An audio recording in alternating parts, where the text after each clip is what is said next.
Even if whatever this community is, if it's free or if it's by pay wall, know what you're paying to be a part of it, you're actually conditioning yourself to be responsive to a collective mindset that may not be all that in tune with what really is going to happen in the marketplace. In layman's terms, you're hanging around in a mob and you're thinking only based on what the collective mob mentality is going to say about that market. And if you've never paid attention to it, just watch and see how the ones that come out openly and say, "Yeah, I think the market's going to go up. I think the market's going to go down." That's why I love going into the handful of live streamers I like watching. And this is the only reason why I like watching it. I want to see what their audience thinks about the marketplace. I want to see how the sentiment shifts in their chat window if they make it available. Or I want to hear how they themselves, the presenters, think. If they start talking very dogmatic about how they know it's going to go up, it's just going to have to do this. And if I see a setup, I know I got a 99% likelihood I'm going to make money there. And that sounds arrogant. That sounds condescending. It sounds ignorant to say something like that to some of you, but it's the honest truth. I'm not watching other YouTubers to learn anything. I want to see what a retail trader's mindset is about the market at the very time I'm anticipating my algorithm to spool a specific direction. And that's it. Some of them are entertaining to watch.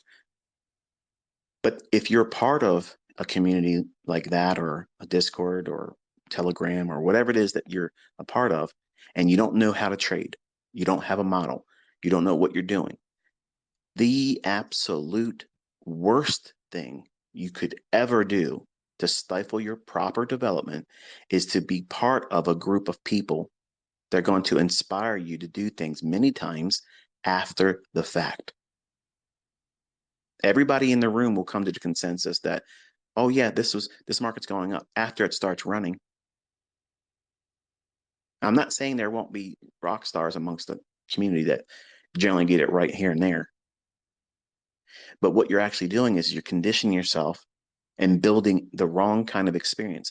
You're looking for a hand-holding experience versus how I'm teaching you. You're going to walk alone.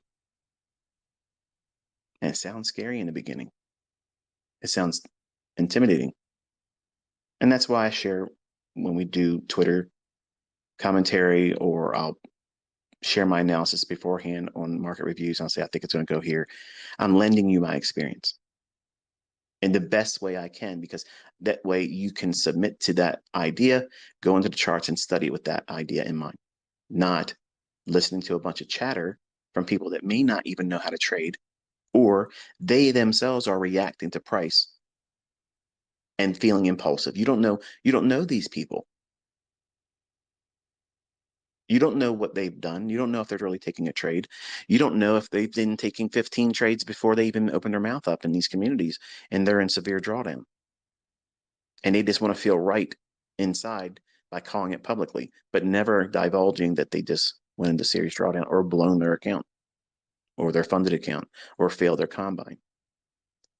So the experience that you're trying to gain should be the proper kind of experience. That means sitting down, learning about the market themselves, whatever pursuit you're going to go after. It doesn't have to be mine. It doesn't have to be what I teach. You can apply what I'm saying today to whatever approach to trading you want to do. Because if you use these rules today I'm sharing, you stand a far better chance of being profitable with whatever I teach or whatever everyone else is teaching, and you have sound money management. You stand the best chance of finding consistency and profitability if you think like I'm going to show you today. So don't think I'm trying to contort your mind and brainwash you to only be a viewer of ICT concepts only and nothing else can work. That's not the message here today. Every other message has been that. I'm not going to shy away from that. But today, I kind of like want to be a broad spectrum of insight, opinion. And it may not hit some of you like I'm aiming. That's okay. but somebody came here and needed to hear it today, so that's what I'm doing. But your lack of experience in how you are going to relate to the actions in price, that is the root or foundation of your impatience. You just don't know what you're going to do. What am I going to do if this happens? Oh, well, let me rush through this part because it's uncomfortable not knowing myself, not knowing how I'm going to react. That's one of the reasons why I never drank alcohol and why I never did drugs. I've watched my family do things recklessly and tear their lives up, and my father went to prison because he gave himself over to substance abuse, which lowered his inhibitions. And then when you have a mental disorder that like he has, you're more prone to want to end somebody's life. And that's what he did. And he's serving time